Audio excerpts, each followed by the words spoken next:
the thank yous, because I tend to forget at the end of the day. You know, so I have a list here, very uncharacteristic of me, but I have a list here, and I want to do the thank yous first, so that at the end of the day, I won't be found wanting in that regard.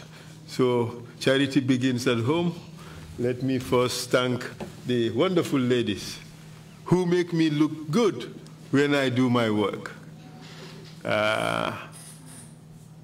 Without them, this would have been very difficult. I thank you all for your support. I thank you all for standing by me. I thank you all for putting up with some of my unreasonable instructions. And I thank you for instilling the confidence that I always exude. Thank you for doing that. But more importantly, thank you all for being my sisters. Thank you for being my guardian angels. Thank you for keeping me in check. And thank you for pointing me to the right direction. Without you, this would have been impossible.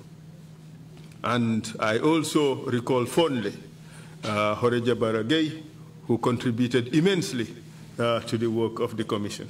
We can't thank her enough.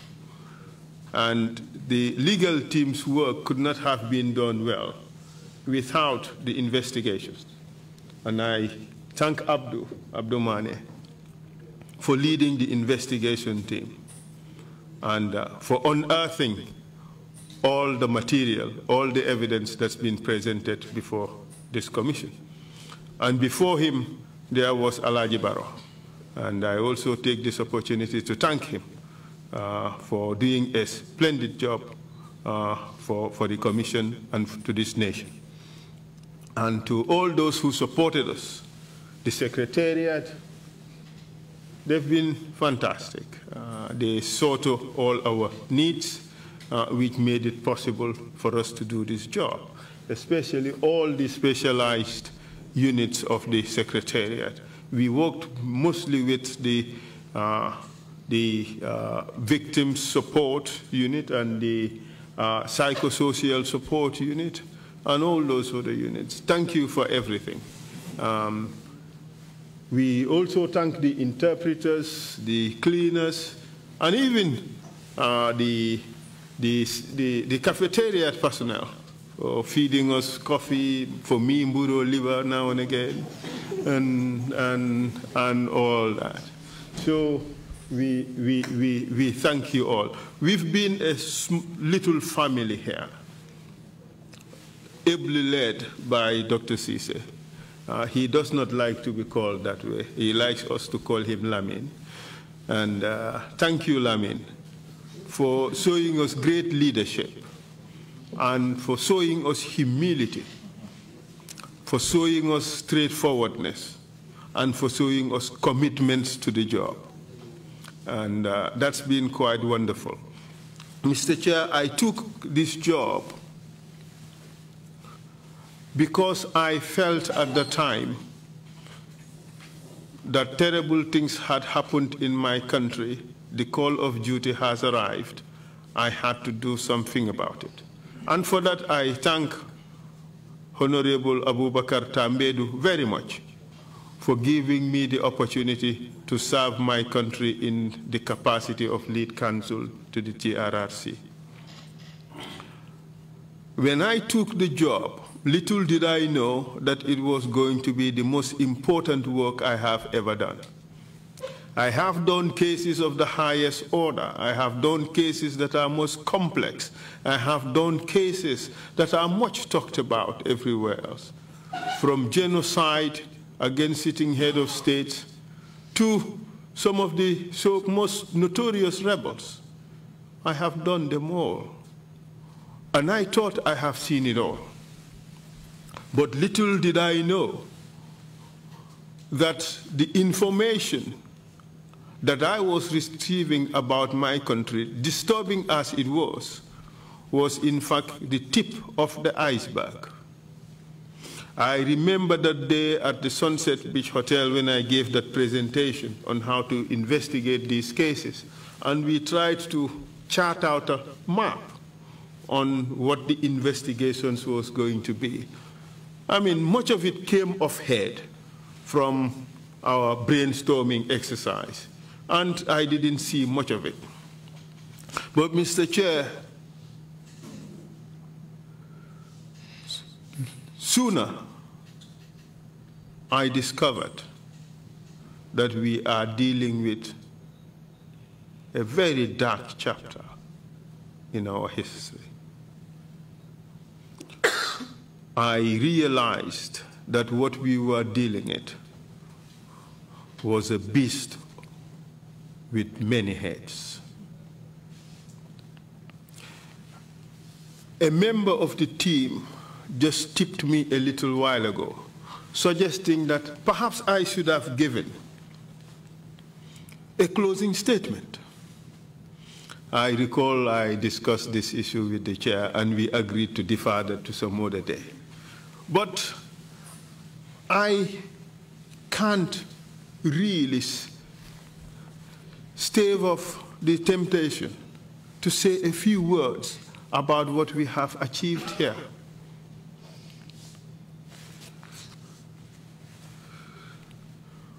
In 1994, a group of soldiers hijacked our democracy and suspended our constitution and made us believe that they were soldiers with a difference, that they are going to salvage this country and save it from rampant corruption, nepotism, and bring in transparency, accountability, and probity. And we embraced them, at least many of us, me including. And if we are all honest, most of us, the majority, embraced it. Because also we were tired of the slow pace of development. We had a great democracy. We had one of the best civil services in the world. We had an unblemished human rights record, one to boast about everywhere. But we kicked it aside and embraced a military junta, and they made us believe they were soldiers with a difference. And that is, in fact, or was in fact the commencement of our inquiry. Soon we realized that they were humiliating our political leaders, they were humiliating the elite, putting them on military trucks and dumping them in military barracks.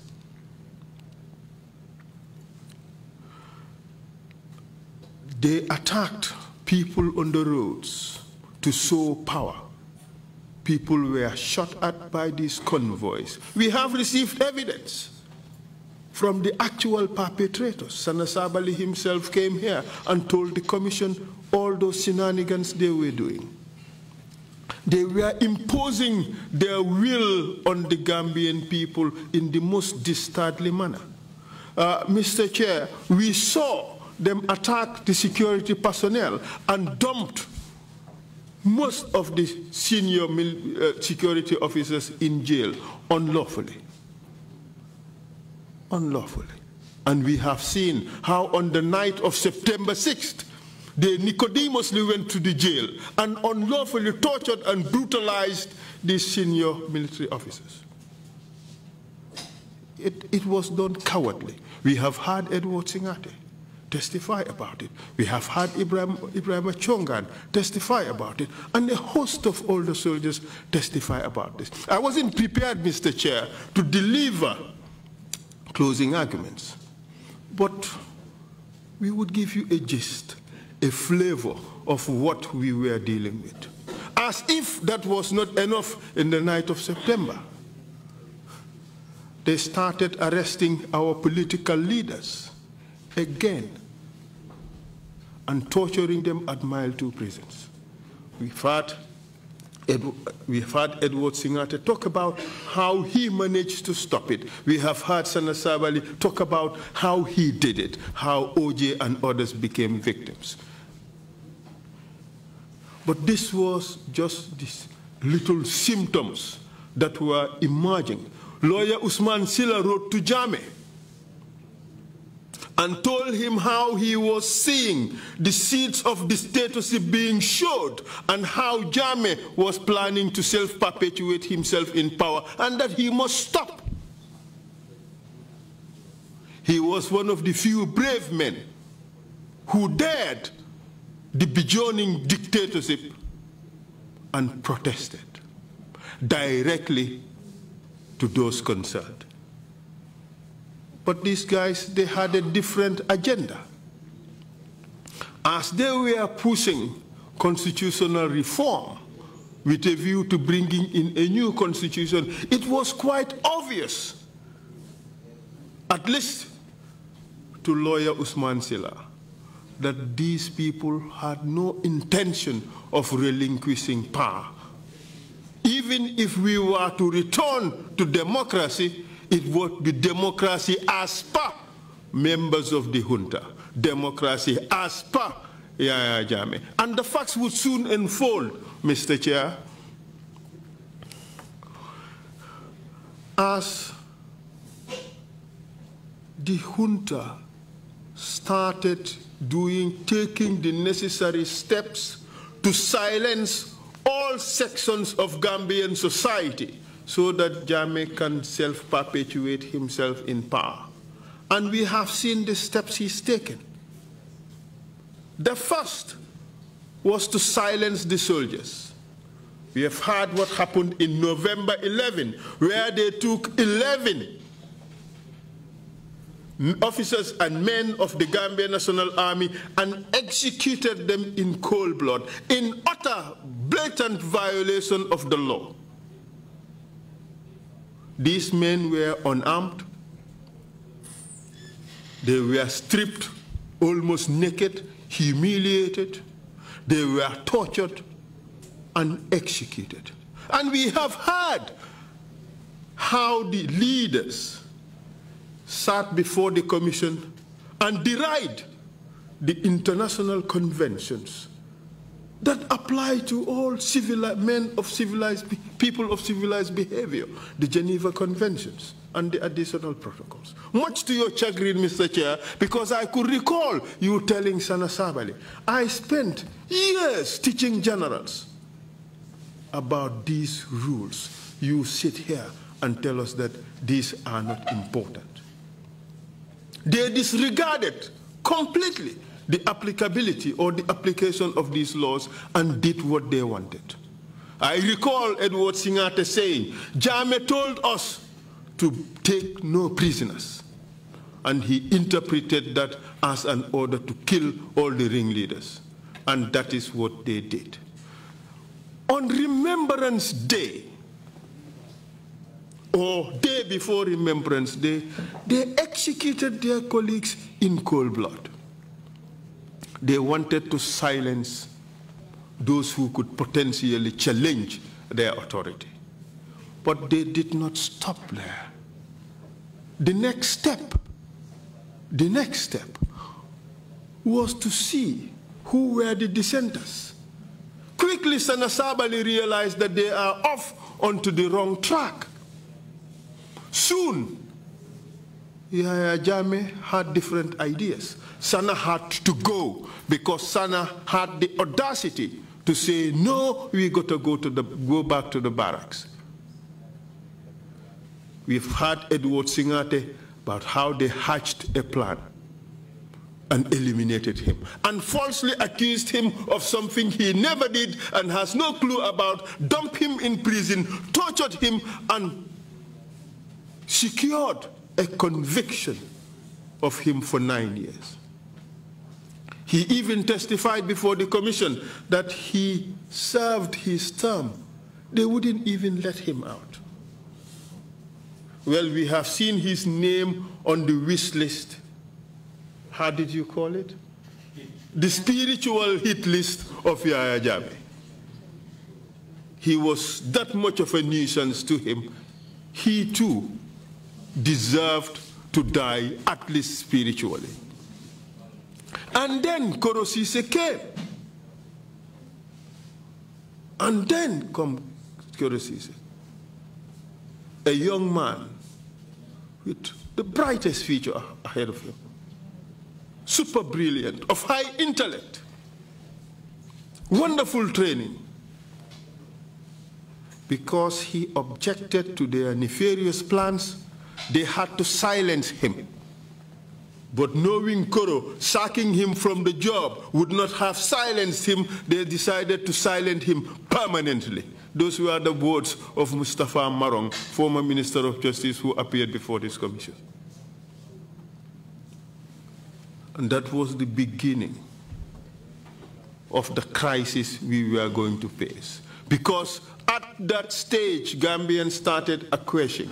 Gambians started accepting. The complaints reduced, and Jammeh won elections.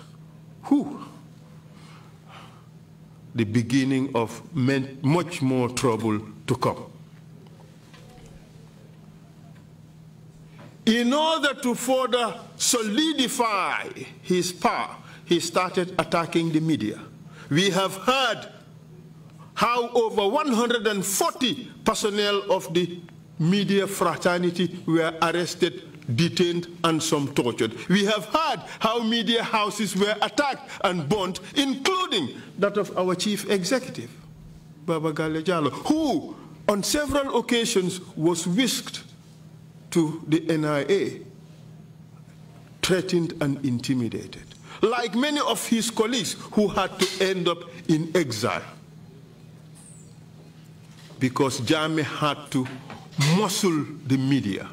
They had to keep quiet so that he could self-perpetuate himself in power. But he did not limit himself just to that. He attacked the students because they dared to complain. We remember on April 10 and 11 how 14, at least 12 of our young people, students, were brutally butchered along Kairaba Avenue and near Red Cross and so forth, by forces under the command of Jammeh. And we have heard how the instructions came from Cuba to Aïssatou Ndiaye Seydi, who appeared before this commission to say, well, he ordered the military to go and take care of the situation. We have heard from Grinyai, who explained how they had instructions and he had to shoot at students. Mr. Chair, the attacks on the Gambian people were not only limited to that. Through a beauty pageant and through a protocol girl system, our sisters were humiliated, sexually abused, just to further subjugate the Gambian people, and so ego and so superiority for one's self-aggrandizement. We have seen, Mr. Chair, how institutions were created that are aimed at further strengthening or creating a dictatorship. The NIA, with all those monstrous powers they were given, and a very compliant justice system, anchored and chaperoned by so-called Nigerian mercenary judges. And we have seen how investigative processes and judicial processes were compromised in order to produce desired results for Jammeh. And Mr. Chair, not only the institutions for investigating and prosecuting and judging, but even the institution to keep these people, the prison, became his five-star hotel, lacking of any facility that would help a person have a good life. the mere fact of being in mile 2 is a violation of a person's rights, because it is completely at odds with the UN standard minimum rules for the treatment of prisoners. And, Mr. Chair, if one were to end up in mile 2, you leave being half the person or less of the person you were when you went in. And Jammeh knew that. That's why he called it the 5-star hotel. And we have seen how Jammeh had dealt with those people who dared challenge his authority, or those he perceived to be challenging his authority. And we have heard of all those so-called coups that happened and how he dealt with them. We've heard about the Ndur Cham one in 2006, March, wherein those who were involved and those who were not involved were corralled and taken to mile 2 prisons, brutalized, taken to the NIA, tortured and forced to give confessions which were used against them in court and convicted. We have heard how Lang Tombong's evidence was manufactured. In fact, today our witness talked about how they sat there and manufactured evidence to Jammeh's knowledge, which led to sentencing Lang Tombong to death. And that is the ultimate. It could have been executed. If that had happened, we would have lost a patriotic son, unlawfully. And this has happened several times. Mr. Chair, even political dissent was so suppressed that Jammeh could easily sail through elections. He manipulated the laws to ensure that he remained in power. That's why he had the audacity to tell us, I will be in power for a billion years, because he had all the confidence. He's taken all these steps. He has instituted a dictatorship. And when Sandeng and others decided to protest, he treated them in the only language he understood: violence, leading to the death of Solo Sandeng and the brutal torture of his cohorts. This was the Gambia that we had. So important was his throne to him that he would not even spare his relatives. We had today from a person who was very close to him that he killed at least 5 of them just because he believed those people wanted him dead. And in the process, Mr. Chair, I have just sat down here and draw up a list of those who were killed attributed to Jammeh and his forces. And Mr. Chair, my count, or our count, came to 214 people. 214 people in a small country like Gambia that borders or smacks of crimes against humanity. For a country as small as Gambia that smacks of crimes against humanity. And I can give you a list. November 11, 11 people, 11 soldiers summarily executed. April 10th, 12 school children and 2 people executed. His relatives, 5 of them, Haruna Jasaja, Sise Bujiling, Momadou Lamin Nyasi, Masi Jammeh, and others. 5 of them. Daba Marena and Co. We have heard from the person closest to Jammeh just yesterday as to how Jammeh sat there and planned how to lie to the Gambian people what happened to these people. How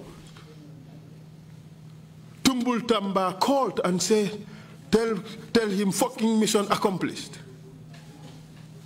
And how he was given a big bag of money.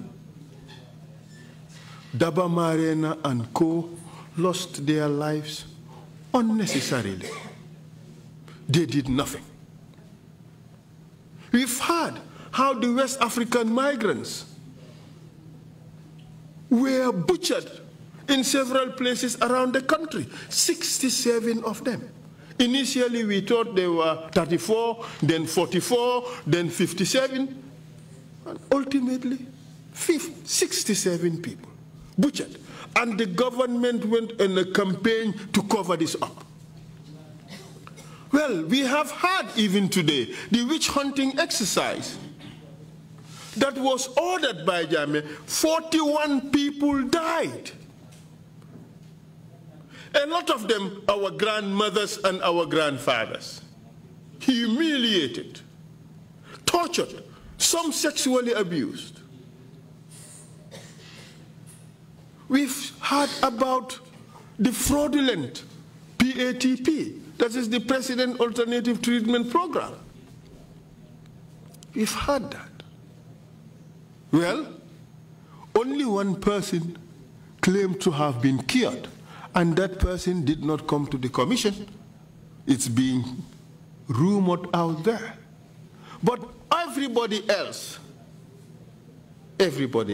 who was in that program and testified before this commission said that they are still HIV positive, and that soon after the treatment they had to go into conventional medicine. Without that, they would have died. They were hoodwinked into believing that our president had a cure. And Mr. Chair, let nobody kid you. If the president of your country tells you he can do something, the tendency is you would believe him. He fraudulently lured our sick people into a treatment program that was bogus. He was a charlatan. He was a quack. Can't be described in any lesser way, Mr. Chair. Esaa Faal'S testified here and talked about how he was captured and taken to Kanilai and being tortured. And 8 people, he provided that list, were killed while he was there. 8 people. And he, including that woman who was supposed to have a beard, and they butchered her for Bambo Sada to be given to the crocodiles as charity. Charity for who? For the benefit of Jammeh. Why? For him to entrench himself on that throne. If you add that all together, it gives you about 204.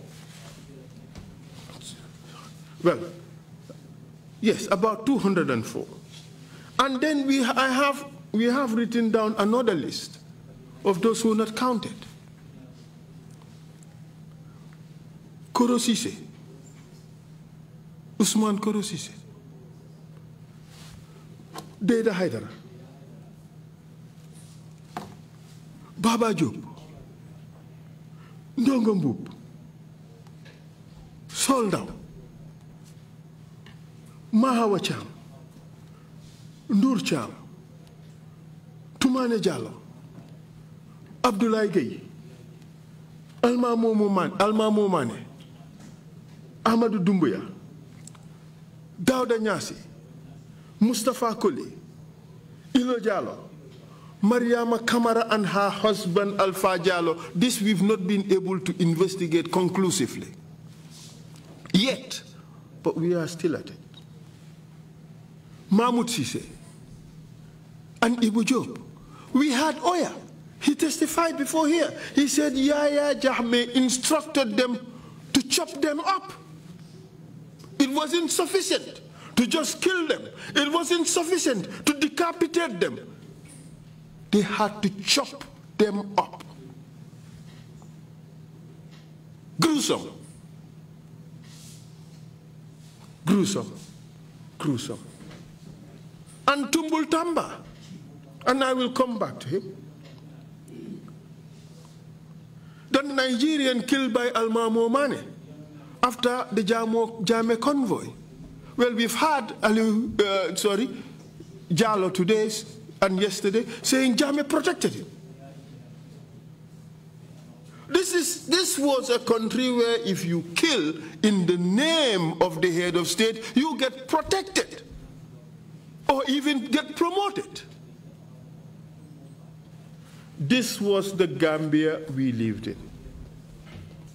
Yaya Jammeh was captured. The rebel attack in Farafenni, he was tortured so badly, few months later he died. Jammeh created these institutions wherein torture was the name of the game. Torture was the order of the day. It was his star chamber. We've heard the NIA officer saying that torture was almost certain to happen in cases where he is involved. In fact, we've heard from someone so close to Jammeh who told us sometimes he will come disguised and participate in torture. Well, the public may not have heard that. Yes, but it is evidence before the commission. We have heard how video recorders are carried by some of his agents, and they will take videos of tortures, well, and maybe even killings, because we have heard how Dabamarena and co were dealt with. Tumbul had to come with a video recorder and a video camera and had to show Jammeh proof. I am ashamed that this was the country our people lived in. I am ashamed that this is the country that my parents lived in. I am ashamed that this is the country my children live in, and this is where they're growing up. This is what happened in Gambia. Between 220 murders to 250 murders occurred in this country during Jammeh's rule, attributable to Jammeh. And that is not the enforced disappeared. We've heard from Sekou Jallow. Jammeh told him, oh, Solo is lucky, but for my mother, I would have disappeared him. Well, disappearing people was part of his modus operandi. Indeed, Buba Yabo disappeared. Abdoulaye Anne disappeared. Babai Sanyang disappeared. Chief Ibrahim Amane disappeared. Omar Haidara disappeared. Sidi Sane disappeared. Momodu Job disappeared. And Kanyiba Kanyi, we've heard from his wife how the NIA took him away from their home. We've heard from people who were at NIA, at Mile 2 prisons, describing how he was taken away at night. So bad it was that when civil servants went to work, they're not sure they're going to come back home.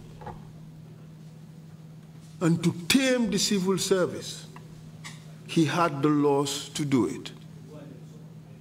You dance to his tune, you're safe. You don't, you face the peril of a false information charge or an economic crimes charge or being sacked by a letter of 1 or 2 lines or at least 1 sentence without recourse to law. That is the evidence that's been unearthed before this commission. There may be deniers. Yes, there will be deniers. But these numbers don't lie. These numbers don't lie. If you ask the family of Solo Sandeng, they would tell you we feel the pain. Deny as much as you wish, but we feel the pain. If you ask Amadou Kebe, he would say, deny as much as you want. I am walking with 1 foot shorter. Ask those students who were there on that fateful day of April 10th. Some would tell you I have a bullet lodged in my body. those things don't lie. Deny as much as you wish. But the facts speak for themselves. And the Gambian people have seen it. What we had was a terrible dictatorship that would do everything to self-perpetuate and to strengthen its so-called supremacy over the Gambian people. No wonder it demanded to be crowned. And we had minions running around the country trying to secure that. We have heard Yaya Jajusi saying that the meetings were held at his home. If the Gambian people were in strong at that point, we would have been having a monarchy now. The kingdom of